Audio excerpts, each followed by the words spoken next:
तो टॉपिक जो आज का वो है वस्तुओं में प्लवन। वस्तुओं में प्लवन, इसका मतलब हुआ कि कौन वस्तु पानी में डूबेगा, ठीक ना, कौन वस्तु पानी में नहीं डूबेगा, या कौन वस्तु पानी पर जो है बराबर रहेगा, तैरेगा, ठीक ना। और ये कौन वस्तु जो है मतलब पानी की सतह यदि यहाँ है उसकी सतह से एक भी तैरेगी, एक स्टेप नीचे जाएगा, या कौन पूरा पेंदी में चला जाएगा, या कौन उसके ऊपर सतह पे तैरेगा, ठीक ना। तो हम लोग इस टॉपिक के माध्यम से उन सभी चीजों को समझेंगे। उसके बाद जब कोई वस्तु मतलब पानी में गिराते हैं, ठीक ना, तो उसमें कौन कौन सा बल लगता है, कौन सा बल नीचे की तरफ लगता है, कौन सा बल ऊपर की तरफ लगता है, ठीक ना। तो हम लोग जो कल जो टॉपिक पर डिस्कस किए थे उसमें हम जान चुके हैं कि जब किसी वस्तु को हम लोग, ठीक है, पानी में उछालते हैं, ठीक है, पानी में फेंकते हैं, उसमें दो तरह का बल कार्य करता है। पहला बल जो है नीचे की तरफ खींचता है, जो गुरुत्वाकर्षण बल होता है ना, जो कि वस्तु के भार पर निर्भर करता है कि गुरुत्वाकर्षण बल कितना लगेगा। जिसका भार जितना ज्यादा होता है उसमें गुरुत्वाकर्षण बल भी क्या होता है, उतना ही ज्यादा लगता है, ठीक ना। और जिसका भार जितना कम होता है उसमें गुरुत्वाकर्षण बल उतना ही क्या लगता है, कम लगता है। और जो है गुरुत्वाकर्षण बल निकाले फॉर्मूला बताए थे F = mg, ना, जहाँ m का क्या था, वस्तु का भार था, है ना, वस्तु का भार या द्रव्यमान था, और g क्या है, गुरुत्वीय त्वरण, जिसका मान 9.8 होता है। गुना करके पता कर सकते हैं कि गुरुत्वाकर्षण बल जो है कितना लगेगा, कितना न्यूटन लगेगा। उसके बाद और हम लोग जान चुके हैं उत्प्लावन बल जो है ये नीचे तरफ नहीं लगता है, ये क्या लगता है, ऊपर की तरफ, यानी ये जो है नीचे से ऊपर की तरफ पानी के द्वारा ऊपर जो ढकेला जाता है, जबकि जो है गुरुत्वाकर्षण बल नीचे को क्या किया जाता है, खींचा जाता है, ठीक ना। तो दोनों बल में दोनों बल एक दूसरे के विपरीत लगता है। आज अब पता चलेगा कि कौन सा बल जो है ज्यादा हो जाएगा पानी डूब जाएगा, मतलब वस्तु डूब जाएगा, और कौन सा बल कम होगा तो वस्तु क्या करेगा, तैरेगा, ठीक ना। इसके माध्यम से हम लोग यहाँ पे जानेंगे। तो आज लिखते हैं हम लोग,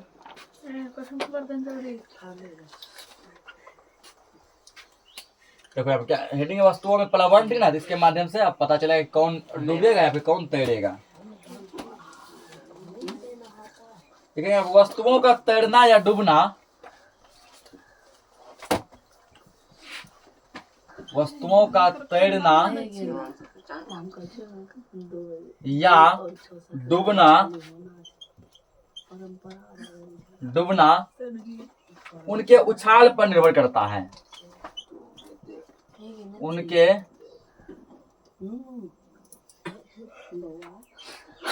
उछाल पर, हल्ला मत कीजिए, निर्भर करता है।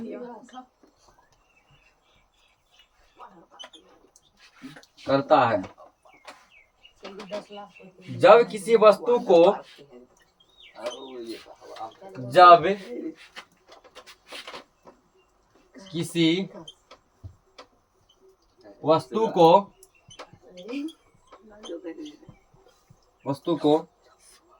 किसी द्रव में डुबाया जाता है,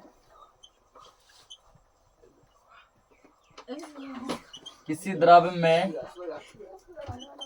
डुबाया जाता है,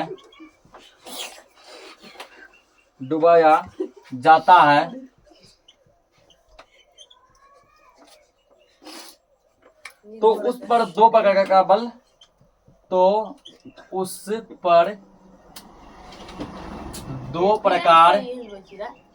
हल्ला मत कीजिए, दो प्रकार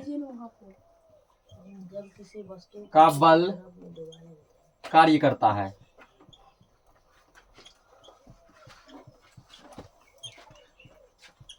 तो कौन वस्तु जो है पानी में डूबेगा या कौन वस्तु पानी की सतह पर तैरेगा, ठीक ना, ये निर्भर करता है उसके उछाल पे, किस वस्तु में कितना उछाल है, किस वस्तु में कितना उछाल है।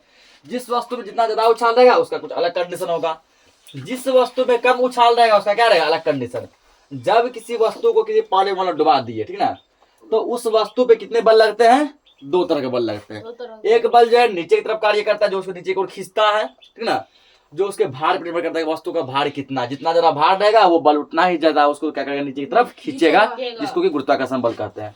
एक बल उसको ऊपर की तरफ जो है धक्का देता रहता है ना, उस बल को हम लोग क्या कहते हैं, उत्प्लावन बल कहते हैं या फिर उत्प्लावकता कहते हैं ना। दो प्रकार का बल यहाँ पे काम करता है। तो देखो दो प्रकार के बल कौन कौन से है, तो रोमन नंबर 1 में लिखेंगे। पहला है वस्तु का भार, वस्तु का भार, जिसको यहाँ पे वस्तु के भार को हम यहाँ पे W1 से लिखे हैं, ठीक ना। वस्तु का भार यहाँ लिखे हम W1। वस्तु का भार नीचे की और उदग्र दिशा में, उदग्र दिशा में वस्तु का भार। अब यहाँ देखो, यहाँ पे क्या उदग्र आया ना, तो दो टाइप का होता है, एक होता है क्षैतिज, एक होता है उदग्र। क्षैतिज होता है ऐसे, ठीक ना, लेफ्ट टू राइट या फिर राइट टू लेफ्ट जो कोई बल्क लगता है वो क्या कहलाता है, क्षैतिज। उदग्र होता है ऊपर से नीचे वाला, ये अप टू डाउन या डाउन टू अप, ऊपर से नीचे क्या कहलाता है, उदग्र। यहाँ पर जो वस्तु का भार जो है, वस्तु में जितना भार है वो बल जो लगेगा नीचे की तरफ लगेगा, नीचे की तरफ किस दिशा में, उदग्र। ऐसे रहेगा ना यार उदग्र मतलब, और नीचे इसको क्या करेगा, ऐसे खींचेगा, ठीक ना। वस्तु के भार द्वारा जो बल लगेगा वो होगा गुरुत्वाकर्षण बल, ठीक। उसके बाद जो है दूसरा यहाँ पे बल जो लगता है इसमें, वो है द्रव द्वारा आरोपित, द्रव द्वारा आरोपित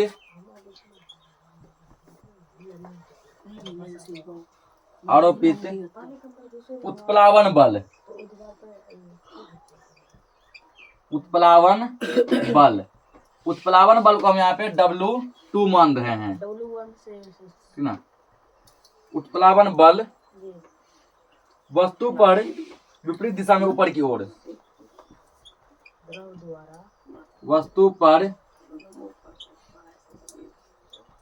विपरीत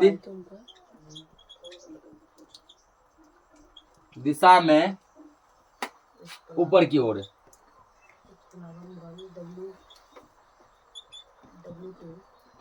ठीक ना। यहाँ दो बल लगता है, पहला नीचे की तरफ जो कि वस्तु के भार पर निर्भर करता है, जितना ज्यादा भार होगा उस पर बल भी उतना ही अधिक लगेगा, ठीक ना, जो गुरुत्वाकर्षण बल कहलाता है। दूसरा पानी द्वारा जो है वस्तु पर बल लगता है, जिसका क्या कहते हैं हम लोग, उत्प्लावन बल कहते हैं। यह बल जो है ऊपर की ओर लगता है, क्या लगता है, ऊपर की ओर, यानी कि जो ना वस्तु के भार का जो विपरीत दिशा में रहता है, नीचे नीचे से खींचा जाता है, ये रहता है उसके विपरीत उल्टा ऊपर से धकेला जाता है, ठीक ना। तो क्या कहता है, उसके विपरीत दिशा में ऊपर की ओर लगता है जो कि धक्का देता है। अब इन दोनों बलों के कारण जो है कौन कौन सा कंडीशन देखने को मिलेगा, ठीक ना। अगर कभी हो सकता है कभी कि वस्तु का भार जो है उत्प्लावन बल से ज्यादा हो जाएगा, तब क्या होगा। हो सकता है कभी वस्तु का भार उत्प्लावन बल से कम हो जाएगा, तब क्या होगा। हो सकता है कभी कि वस्तु का भार उत्प्लावन बल दोनों क्या हो जाएगा, बराबर हो जाएगा, तब क्या होगा। इसका 3 कंडीशन निकलेगा, ठीक ना। जब कम होगा तब, ज्यादा होगा तब, और इक्वल होगा तब। यहाँ पे आवे, ठीक ना, नीचे लिखना है दोनों पॉइंट लिखने के बाद, इन दोनों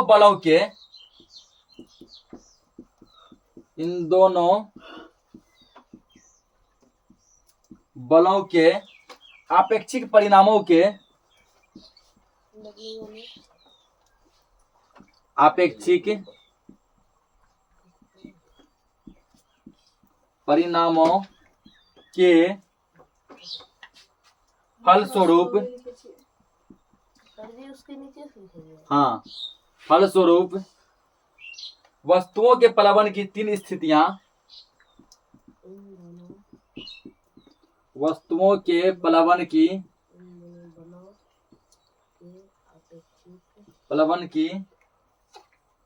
3 स्थितियां, प्लवन की 3 स्थितियां उत्पन्न होती है।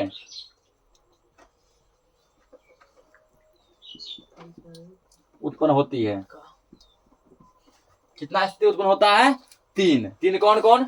एक बार ये बड़ा हो जाएगा तो ये छोटा हो जाएगा पहला, दूसरा मान लो कि ये बड़ा हो गया और ये क्या हो गया, छोटा, और तीसरा दोनों क्या हो जाएगा, इक्वल हो जाएगा। तो इसको पहले नोट करो, फिर तीनों कंडीशन देखते हैं। देखो 3 स्थिति होता है, ठीक ना। तो लिखो यहाँ पे स्थिति 1 का कंडीशन फर्स्ट, ठीक ना। पहला कंडीशन यहाँ पे क्या हो सकता है, स्थिति 1, ठीक ना। तो अभी जस्ट बताया है कि इन दोनों के कारण जो कितनी स्थितियां उत्पन्न होगी, 3। पहला स्थिति ये होगा कि वस्तु का भार जो है उत्प्लवन बल से ज्यादा हो जाएगा, ठीक ना। वस्तु का भार क्या होगा, उत्प्लवन बल से ज्यादा होगा। तो वस्तु के भार को क्या माने थे, W1 माने है ना, और उत्प्लवन बल को क्या माने हैं, W2। यदि W1 ज्यादा हो जाए तो क्या होगा, लिखो यहाँ पे, यदि W1 ग्रेटर देन W2। यदि W1 W2 क्या हो जाएगा ज्यादा, यानी वस्तु का भार उत्प्लवन बल से क्या हो जाएगा ज्यादा हो जाएगा। यदि इतना W1 हो तो वस्तु द्रव में W2 वस्तु द्रव द्रव में पूर्णतः डूब जाएगा, पूर्णतः डूब जाता है। तो कैसे डूब जाता है, अब देखो W1 क्या है वस्तु का भार, और अभी जस्ट बताया कि वस्तु का भार जो है ये लगता है नीचे की तरफ, कहाँ लगता है नीचे की तरफ, उत्प्लवन बल ढका रहता है ऊपर की तरफ, तो उत्प्लवन बल उतना ही ढकेल सकता है जितना यह सहेगा, ढकेल सकता है ना। अब समझ जाओ कि उत्प्लवन बल लग रहा है, ठीक ना, या ऐसे समझो कि रस्सी गुड़ा खेल जो खींचते हैं, तुम किसी को खींच रहा है 10 न्यूटन से, अगला तुमको खींच रहा है 30 न्यूटन से, तो वो तुमको अपनी तरफ खींच लेगा या नहीं खींच लेगा, खींच लेगा अपनी तरफ, ठीक ना। सेम यही कंडीशन यहाँ पे है, वस्तु का भार मान लो कि है तुमको 50 kg, ठीक ना, उत्प्लवन बल लगा रहा है उसको 30 kg ढका दे रहा है, तो वस्तु का उत्प्लवन बल उसको ऊपर की ओर ढकेल देगा कि वस्तु का भार उसको दाब के नीचे आ जाएगा, तो वस्तु का भार उसको दाब के कहाँ आ जाएगा नीचे, क्योंकि ये 30 kg ऊपर उसको रोकने 30 kg से ऊपर रोकने का प्रयास कर रहा है, ठीक ना, लेकिन ये 50 kg लगा के उसको दाब दिया। जैसे हम लोग हमारा साइकिल चलाते हैं, ठीक ना, तो हवा हमको मान के चलो क्या कर रहा है कि 10 मीटर, ठीक ना, 10 मीटर प्रति सेकंड की चाल से, ठीक ना, वो रोकने का प्रयास कर रहा है, लेकिन मेरा साइकिल जो है हम पैडल जो मार रहे हैं 30 मीटर पर सेकंड की चाल से, तो हवा को चीरते हुए हम लोग साइकिल को लेकर आगे बढ़ जाते हैं ना, ठीक है। हवा का उतना जो है रुकाव नहीं रहता कि हमको रोक सके, रोकने का पूरा प्रयास करता है, हम उससे अधिक बल लगाते हैं। इस कंडीशन में वस्तु क्या होगा डूब जाएगा, ठीक है, वस्तु क्या हो जाएगा डूब जाएगा। इसको एक चित्र के माध्यम से हम लोग समझते हैं।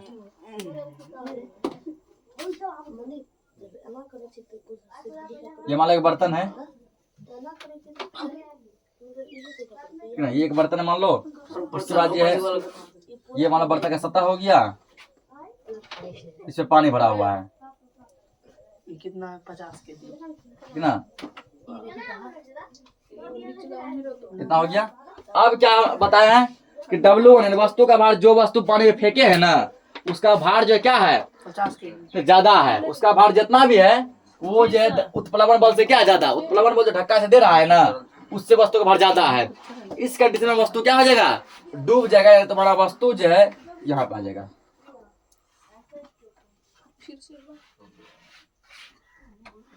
वस्तु सर, यह वस्तु कोई है, ठीक ना, ये क्या है वस्तु, ये तुम्हारा वस्तु जब वो क्या हो जाएगा नीचे की तरफ क्या हो जाएगा डूब जाएगा। समझ गया बात। फिर से एक बार, जब जो है वस्तु का भार क्या होगा ज्यादा, किससे उत्प्लवन बल से। अगर उत्प्लवन बल जो है उसको लगा रहा है ऊपर 10 न्यूटन, ठीक ना, वस्तु का भार उसको क्या किया 20 न्यूटन से दाब दिया पकड़ के, तो उत्प्लवन बल से ऊपर पूरा ऐसे रोकने का प्रयास कर रहा है, पूरा दोनों हाथ लगा दिया, धक्का दिया ऊपर, रुक जा भाई पर रुक जा भाई, ठीक ना, पकड़ हाथ पर तोड़ते हुए नीचे आ गया, नीचे आके पेन दिया के बैठ गया वो, ठीक ना, उस कंडीशन में वस्तु क्या होता है डूब जाता है। तो कोई इंसान तब डूबता है जब उस इंसान का भार जो है उत्प्लवन बल से ज्यादा हो जाता है, ठीक ना। मान के चलो इंसान का भार है 80 kg, उत्प्लवन बल वहां लग रहा है 85 kg का, उत्प्लवन बल उसको रोक पाएगा नहीं रोक पाएगा, वो इंसान डूब जाता है, ठीक ना। अब देखो स्थिति 2, स्थिति 2 दूसरा कंडीशन क्या है, चित्र भी बनाएंगे, हाँ फिगर भी बनेगा इसमें। स्थिति 2, ठीक है, स्थिति 2 में देखो क्या लिखने वाले हैं, इसमें लिखना है कि यदि हल्ला नहीं W1 इक्वल W2, ठीक ना, पहले क्या हुआ W1 जो है W2 के बराबर हो गया, अब W1 W2 से बड़ा पहले बड़ा हुआ फिर इक्वल हुआ यानी बराबर, अब फिर छोटा होगा, ठीक है। यदि वस्तु का भार और उत्प्लवन बल, क्योंकि W1 है वस्तु का भार, W2 क्या है उत्प्लवन बल है ना, दोनों यदि आपस में बराबर हो जाए हो तो तब क्या, अगर दोनों आपस में क्या हो जाए बराबर हो जाए तो वस्तु द्रव में, तो वस्तु द्रव में डूबते हुए उपलाते रहता है।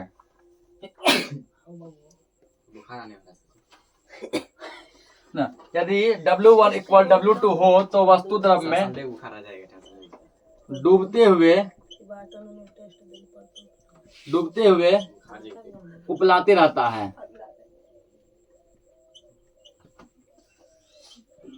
मतलब है ना, डूबने का पूरा प्रयास करता है लेकिन डूबता नहीं है। कब? जब वस्तु का भार उत्प्लवन बल के क्या हो जाता है? बराबर हो जाता है, इक्वल हो जाता है। वस्तु डूबना चाहती है, ठीक ना, लेकिन उत्प्लवन बल उसको डूबने नहीं देता है।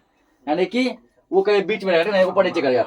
पेंदी से ऊपर के सतह से नीचे, पेंदी से ऊपर सतह से नीचे, इसी बीच वो ऐसे up down up down up down करते रहेगा। ना तो वो पूरा पेंदी में बैठेगा, ना ही पूरा वो सतह के ऊपर आएगा, ठीक ना। सतह से नीचे, पेंदी के ऊपर, इसी ऊपर ऐसे करते रहता है। यानी दूसरे शब्द हम कह सकते हैं, द्रव के मुक्त सतह से नीचे रहता है लेकिन पेंदी में नहीं बैठता है, ठीक ना। मुक्त सतह से नीचे रहता है लेकिन क्या होता है, पेंदा में नहीं बैठता है। इसका देखो फिगर है। डूबते हुए ये मान लो एक बर्तन ले लिए,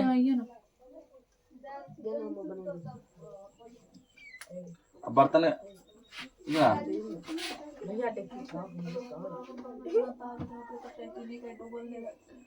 ये मान लो इसका सतह हो गया। अल्लाह मत कीजिए, सभी समझिए ध्यान से।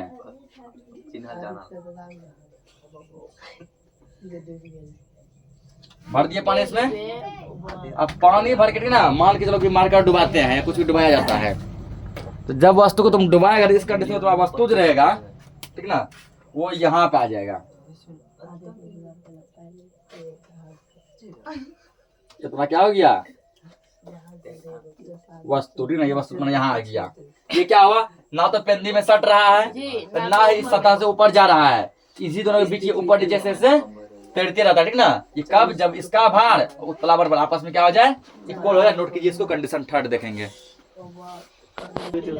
देखो कंडीशन थर्ड, कंडीशन थर्ड ये होगा कि यदि वस्तु का भार जो है उत्प्लवन बल से कम हो जाएगा, ठीक ना, हल्ला नहीं, तो वस्तु का भार क्या है? W1 है ना।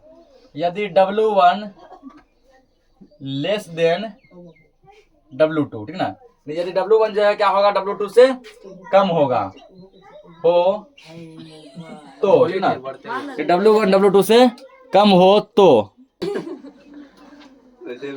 हो तो वस्तु का भार मान लो ज्यादा हो गया उत्प्लवन बल से, तो होगा तो वस्तु, हल्ला नहीं, तो वस्तु द्रव्य की मुक्त सतह पर, द्रव की मुक्त सतह पर उपलाते रहता है, तैरते रहता है, ठीक ना, तैरते रहता है। इसको तुम तैरते रहता है कि तुम उपलाते रहता है भी लिख सकते हैं, क्योंकि उपलाना मतलब क्या होता है? तैरना, ठीक ना। यानी अब जो है क्या हो गया, W1 जो है ना वो कम हो गया, यानी कि वस्तु का भार उत्प्लवन बल से कम हो गया। तो क्या कंडीशन देखने को मिलेगा, इसको भी एक फिगर के माध्यम से समझते हैं।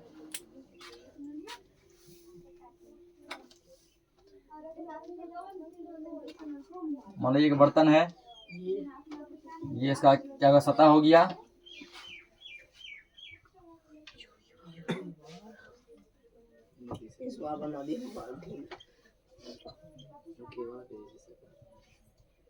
ठीक ना। तो क्या बताया अभी कि जब जो है W1 क्या हो गया, कम, यानी वस्तु का भार अब कम है उत्प्लवन बल से, इसके सतह पर जो है ना यहाँ पे तैरते रहेगा। सतह क्या होता रहेगा, तैरते रहेगा। ये इसका हो गया थोड़ा, ये है हमारा वस्तु, ये क्या है, वस्तु, ठीक ना। तो नोट कीजिए इसको।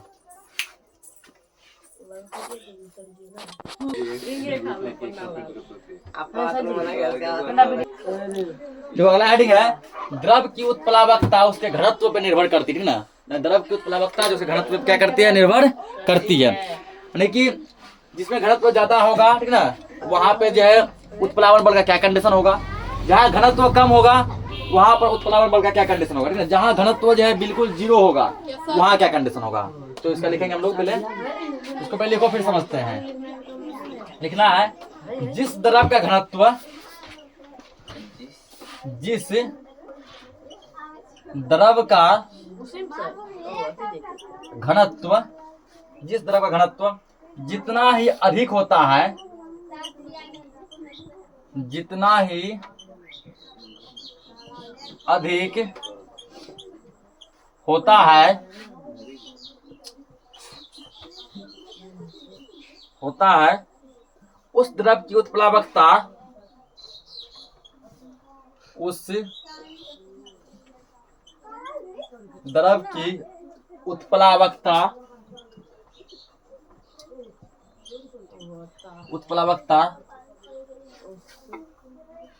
उतना ही अधिक होती है, उतना ही अधिक होती है।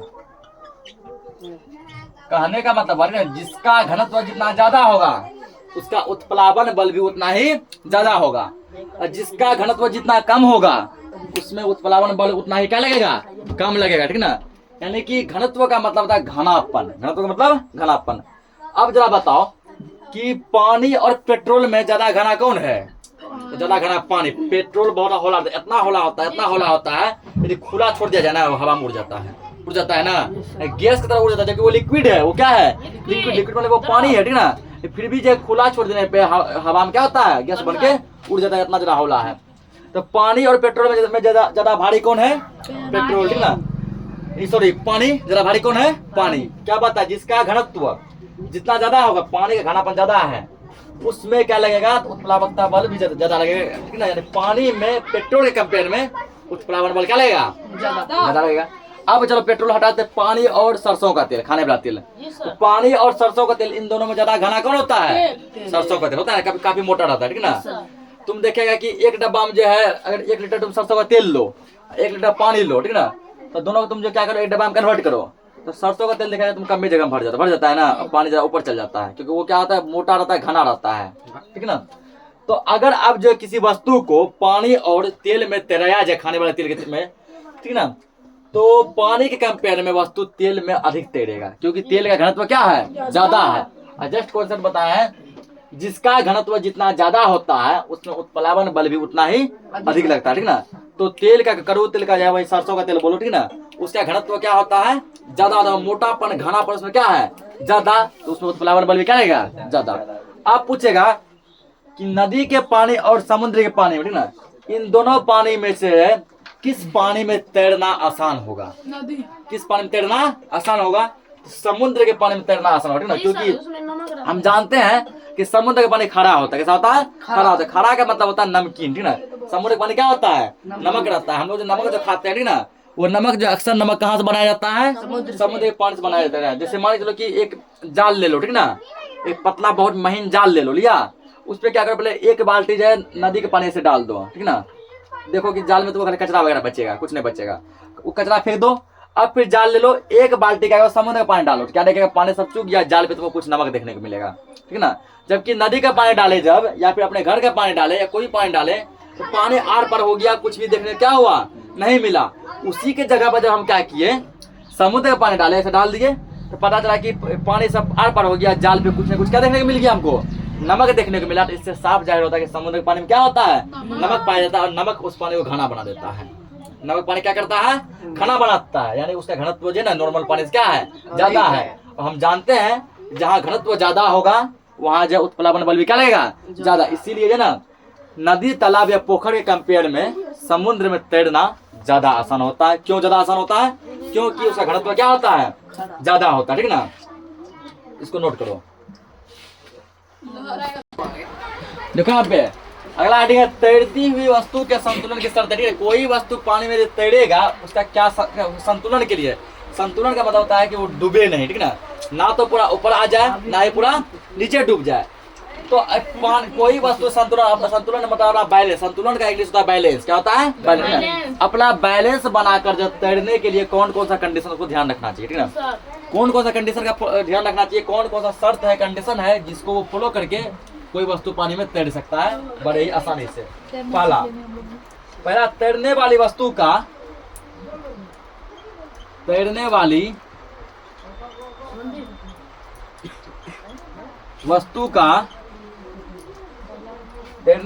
का भार इसके द्वारा विस्थापित द्रव के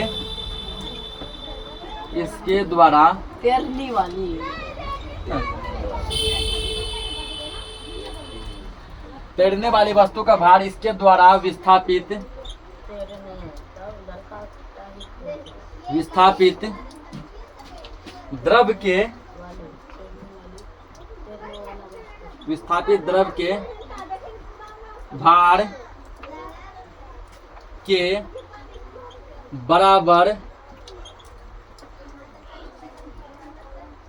होना चाहिए, ठीक ना। पहला कंडीशन ये बोला कि यदि जो वस्तु तुम तैरना चाहता है ना, जो भी इंसान तैरना चाहता है उसका भार जो है ना इसके द्वारा विस्थापित द्रव के भार के इक्वल होना चाहिए। यानी वस्तु जितना जो ना जितना पानी को विस्थापित किया आदमी का वजन भी उतना ही आना चाहिए, ठीक है। जिस वस्तु तुम तैराना चाहता है उसको ना नीचे फेंक दिए पानी में, जितना पानी विस्थापित वो करता है, ठीक ना, उतना ही वजन उस वस्तु का भी होना चाहिए। पहला कंडीशन है ये। दूसरा कंडीशन है वस्तु का गुरुत्व केंद्र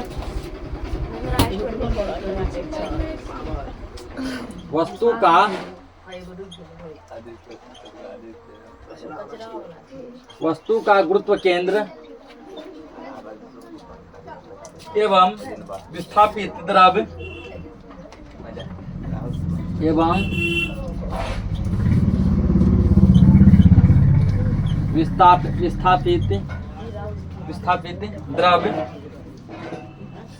विस्थापित द्रव का गुरुत्व केंद्र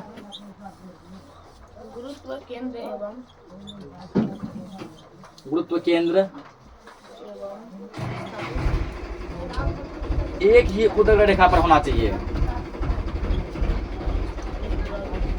एक ही उदग्र रेखा